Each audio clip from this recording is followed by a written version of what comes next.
Selamat malam saudara. Anda menyaksikan program Rosi dan malam ini giliran saya Tifal Solesa yang akan memandu diskusi. Ketegangan antara Amerika Serikat, Israel dan Iran terus meningkat. Dampaknya pun semakin meluas. Jalur pasokan energi dunia mulai terganggu, harga minyak melonjak dan ekonomi global ikut terguncang.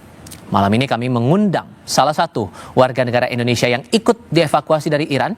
Ia juga pernah menjabat sebagai anggota DPR RI periode 2014-2019, Zulfan Lindan. Juga bergabung bersama kami pengamat ekonomi dari Political Economy and Policy Studies, Antoni Budiawan. Bapak-bapak sekalian, selamat malam. Apa kabar?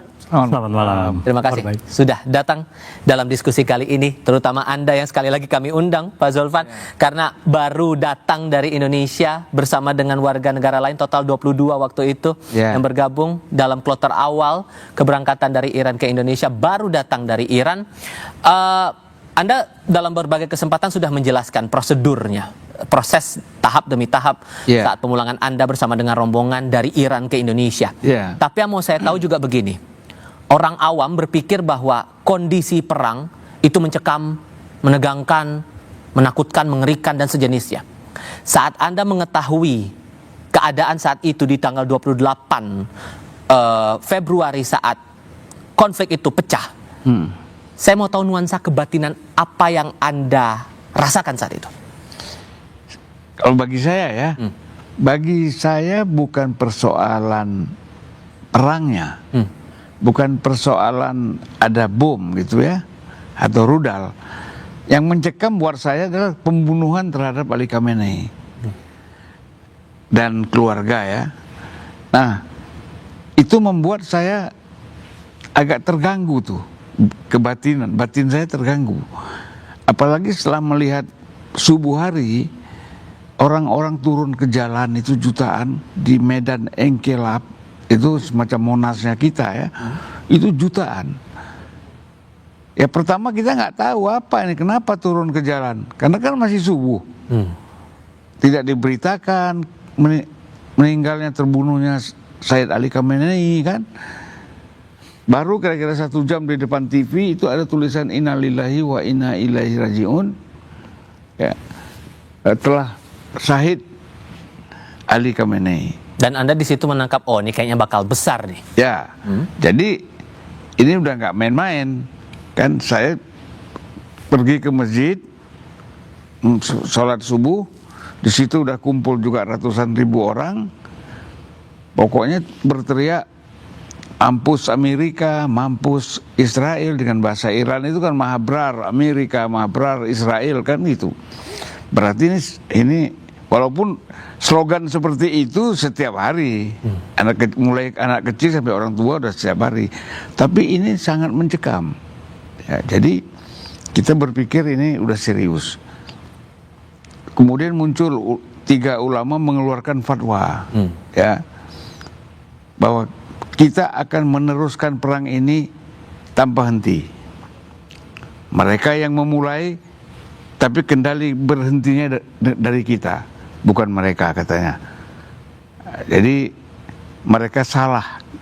Itu kata beberapa ulama itu. Dan nuansa kebatinan Anda itu sama juga dirasakan oleh warga negara kita yang lain, warga negara Indonesia kita yang lain yang ikut pulang ke Indonesia 22 orang. Beberapa Ceritanya itu gimana ke Anda waktu itu? Mereka bilang ini bakal panjang ini. Kita bertahan di sini atau kita pulang. Sampai mereka mengajak saya evakuasi mandiri, ya kan, evakuasi mandiri tanpa lewat kedutaan. Oh ya. Tapi menghubungi konsulat, boleh nggak kalau ada upaya untuk evakuasi mandiri. Itu permintaan tanggal berapa Pak? Meminta evakuasi? Hari Selasa itu, tanggal berapa itu ya? Saya lupa. Kita tanggal 3 lah. Tanggal 3. Nah, Oke, kata konsulat boleh, nanti kami kasih surat, kan gitu. Rupanya ada dari Kemenlu ada surat ke KBRI. Tanggal 4 ada form evakuasi yang dilakukan oleh pemerintah Indonesia lewat KBRI. Ya, beberapa orang mendaftar, itulah 32 orang mendaftar. Karena mereka bingung kan. Kalau biasa di politik kan nggak masalah kan. Tapi kalau pelajar, ibu-ibu yang bekerja di sana, tentu nggak, penerimaannya tuh berbeda sama kita kan gitu. Jadi mereka segera tanda tangan, ayo ikut pulang. Oke, singkat cerita pemulangan, dan saat proses pemulangan itu lewat Azerbaijan ya Pak ya. Iya, Nah, sepanjang perjalanan 10 jam itu, koreksi kalau saya keliru, selama perjalanan panjang itu menuju ke Indonesia, ketakutan itu masih ada atau tidak? Atau ya udah memikirkannya, oke kita akan pulang, kita akan kembali ke Indonesia. Nggak ada lagi itu. Udah happy di bis 10 jam itu. Padahal di bukit kanan, kalau kita dari Iran kan kanan landai, sawah, peternakan. Kiri itu kan bukit, semacam gunung tapi nggak tinggi banget. Nah, ya kan, disitulah rudal-rudal itu disimpan. Berikut penangkis rudal kan. Nah, jadi memang kita nggak kasih tahu lah sama kebanyakan itu, karena takut nanti salah nggak siap mereka menerima itu kan. Jadi kita yang tahu, beberapa orang diam aja. Oke. Nah, jadi perjalanan itu bagi sebagian yang diungsikan, dievakuasi, itu mencekam, tapi sebagian enggak. Gitu. Itu kan warga negara Indonesia. Tapi kalau yang saya pengen tahu juga soal kondisi warga negara Iran yang Anda lihat. Oke, saat konflik itu pecah tanggal 28 Februari, mereka berkumpul menyuarakan sikap mereka atas serangan yang dilakukan AS bersama Israel itu. Tapi apakah dari mereka yang Anda lihat, yang Anda ketahui, ada juga warga negara Iran yang pengen keluar dari negaranya, melindungi dirinya, atau apapun itu alasannya? Ya, nggak ada. Karena bersama-sama kita itu, kita di imigrasi Iran, itu tidak melihat yang menyeberang ke Baku itu, ke Azerbaijan, itu ada warga negara Iran, nggak ada. Jadi aneh juga ini buat saya, tidak ada mereka yang mau keluar dari Iran. Alasannya? Ya alasannya mereka udah siap. Sudah siap apapun risikonya, membela negara, membela pemimpin mereka. Jadi aneh lah kalau kita lihat ya, rakyat Iran tuh saya rasa memang aneh. Dalam pengertian aneh positif ya. Jadi mereka kalau ada bom, itu malah mereka nonton. Dan setelah itu tidak lari, jualan lagi, cari taksi lagi, ke masjid. Jalan lagi. hidup normal saja. Normal aja. Udah terbiasa itu. Udah terbiasa. Saya pikir ini kewat juga negara ini kan, rakyatnya seperti ini. Jadi kalau kumpul mereka sebentar, kumpul perlu 1 juta sebentar kumpul, karena masjid itu kan kalau kita di sini 2 baris sembahyang, kalau di sana biasa itu 50.000, 100.000 biasa. Jadi kalau mau ngumpulin 1 juta itu gampang, mau bikin revolusi itu gampang, masjid dikomando selesai. Oke. Nah. Mungkin di rakyat Iran, Pak Antoni, biasa-biasa saja.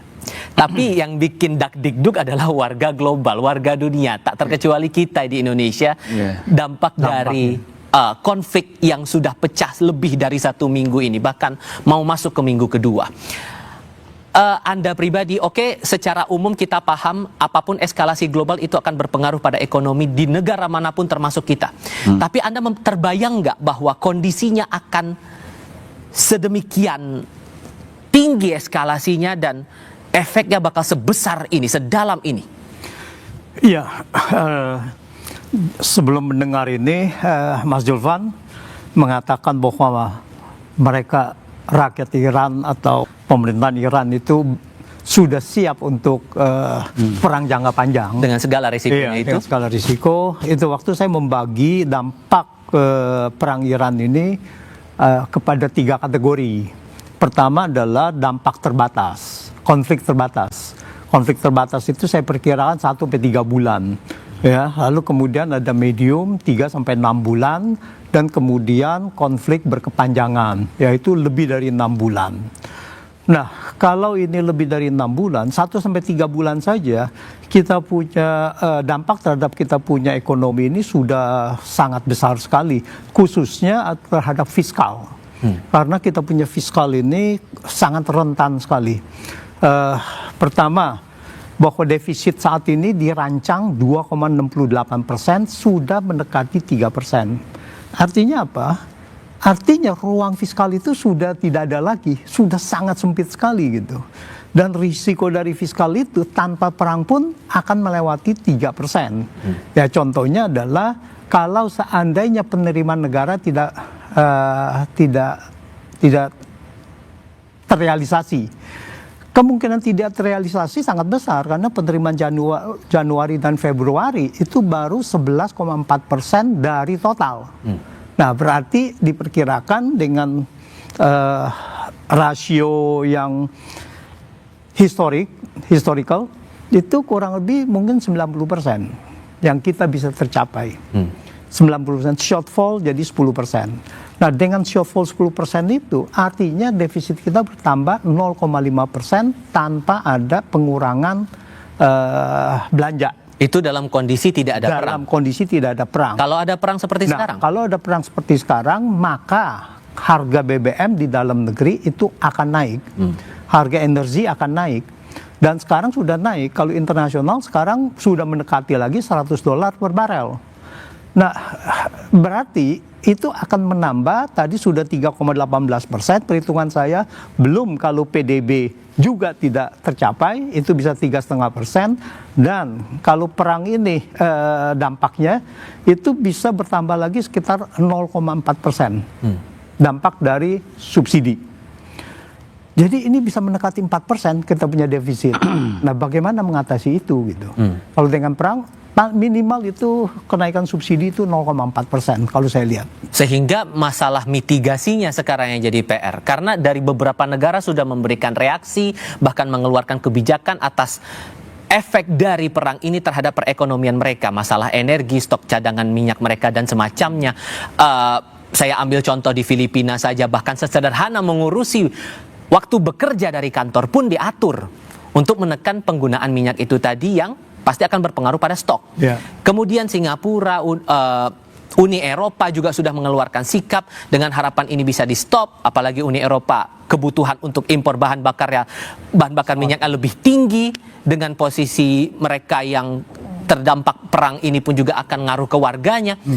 Kalau di kita mitigasinya menurut Anda sudah cukup kuat atau malah kebalikannya? Nah, ini mitigasinya kita belum melihat sampai sejauh mana bahwa mereka bisa menyiapkan, mengurangi risiko-risiko, bisa membuat masyarakat menjadi lebih tenang dan bisa menyediakan jaring pengaman sosial atau apapun namanya itu, bisa mengurangi BBM dan sebagainya. Ya, kita ada bahwa Presiden sudah mengatakan segera untuk jalankan konversi LPG ke kompor listrik, tapi itu kan jangka panjang gitu. Itu yang sederhana itu seperti kayak di Filipina itu belum terjadi gitu.